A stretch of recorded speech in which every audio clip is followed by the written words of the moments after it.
टोपी और डंडे पे। क्यों भैया, गलत कह रहा हूं मैं? संगठन सब एक है, कोई भी संगठन हो, हम सब मिल जाते हैं, एक मंच पर जाते हैं। अभी हरियाणा में जब लाठीचार्ज हुई तो सारे संगठन में एक मंच में थे और किसानों की आवाज को वहां बुलंद करने का हमने काम किया। 24 घंटे में सरकार को झुका दिया। ये नहीं है कि आज भारतीय किसान यूनियन सुनील गुटिया आ गया कि कैसा आपका गुटा लगे, नहीं, सिर्फ एक गुटा लगे है जो सरकार की माफी पीता है, जो सरकार की दलाली करता है, जिसका नाम है भालू। मैं खुले मंच से चैलेंज करता हूं तो वो किसानों की समस्या नहीं, सिर्फ सरकार के गुणगान करते हैं। उनको शर्म आनी चाहिए कि सरकार के गुणगान करने से काम नहीं चलेगा। किसानों की समस्या को बड़ी गंभीरता से उठाना पड़ेगा। किसान की कोई जाति नहीं होती, मेरे अध्यक्ष जी ने कहा था, किसान का कोई धर्म नहीं होता, सभी जाति धर्म से किसान होते हैं। और किसान 70% का मालिक है भारत में, 30% के हमारे कर्मचारी हैं और हम अपनी 70% की भागीदारी को भूल चुके हैं। बताओ सही कह रहा हूं, गलत कह रहा हूं? 70% की हम भागीदारी को भूल चुके हैं। जिस दिन चाहेंगे इनको मुर्गा बना देंगे 30% कर्मचारियों को। लेकिन आप अपनी ताकत को भूल चुके हैं।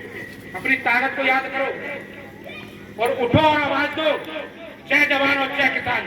यही नारा चलता था। हमारे जब चौधरी चरण सिंह जी प्रधानमंत्री हुआ करते थे, आज हमारे बीच में नहीं है। उन जैसा ईमानदार महान पुरुष ना पृथ्वी पर पैदा हुआ न होगा। जिस दिन प्रधानमंत्री का फैक्स उनकी गाड़ी में आया था तो अपने पीए से कहते और गाड़ी से नीचे उतर गए दोनों पत्नी, बोले भाई मैं प्रधानमंत्री नहीं रहा, अपनी सरकारी गाड़ी ले जाओ, इसको यूज करने का मेरा अधिकार नहीं है। और आजकल के कैसे प्रधानमंत्री कि सत्ता अगर उन पते गिर जाएगी तो 2 महीना तो देखना मैं ही हूं भाई, पावर सिद्ध करने के चक्कर में लग रहा हूं। आजकल बेईमानों और भ्रष्टों की सत्ता है। चौधरी चरण सिंह ने कहा था किसानों से कि जब तक आपकी एक निगाह दिल्ली की तरफ नहीं रहेगी आप जीतने वाले नहीं होंगे। जब चौधरी साहब प्रधानमंत्री बने तो सभी किसानों ने ईख बोली। किसी पर 60 बीघा जमीन नहीं तो वहां मैदान में गन्ना गाड़ देगा, 60 बीघा तो खरीद ही, लेकिन मैदान में गन्ना गाड़ देगा।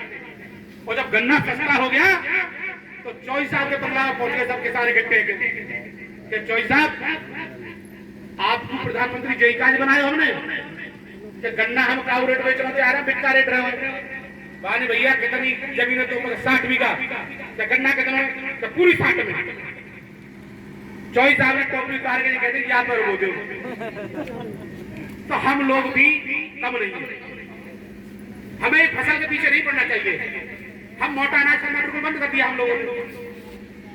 हमको लौट के फिर दोबारा से मोटे अनाज में आना पड़ेगा।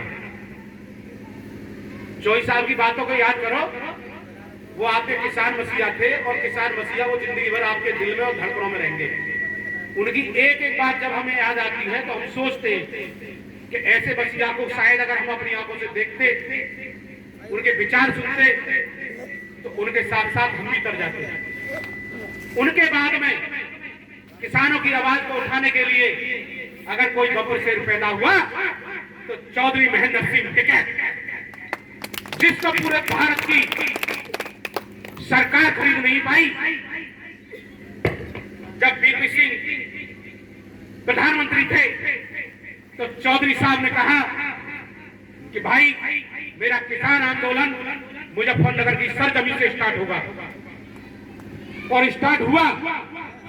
वीरभद्र साहब मुख्यमंत्री थे जब उत्तर प्रदेश के, जब उत्तराखंड हमारे उत्तर प्रदेश में था तो मुख्यमंत्री जी ने फोन नहीं उठाया या उनका लेटर नहीं पढ़ा तो उन्होंने मुख्यमंत्री जी को मंच पर नहीं चढ़ने दिया था, भगा दिया था कि अगर कोई बात करनी होगी तो मेरे घर पे आना या मंच पे आपके लिए जगह नहीं। तो जब प्रधानमंत्री जी ने उनसे रिक्वेस्ट कही कि आप दिल्ली आ जाओ तो उनके लिए जब हेलीकॉप्टर स्पेशल भेजा गया कि आप इसमें बैठ के आ जाओ तो चौधरी साहब ने हुक्का लेके उसमें घुस गए।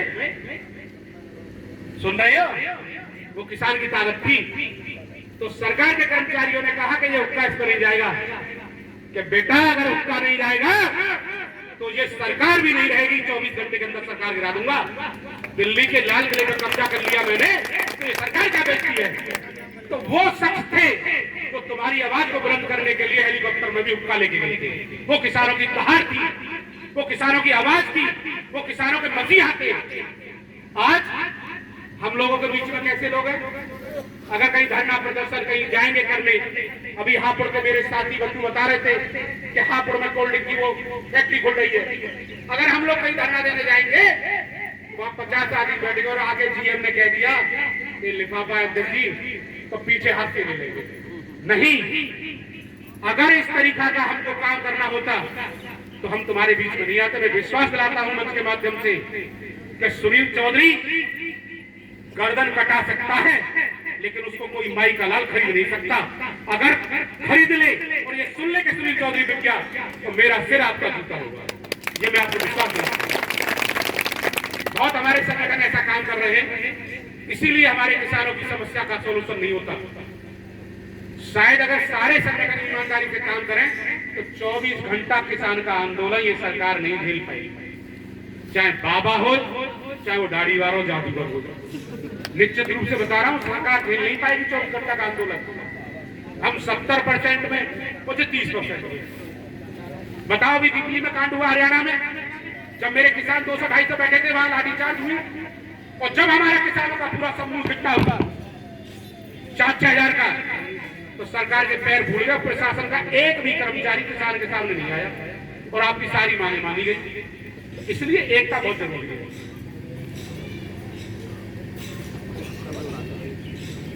मैं अपनी गाड़ी को विराम दूंगा और अभी मैं टेलीफोन के माध्यम से पता करता हूँ तहसीलदार साहब कहाँ गए।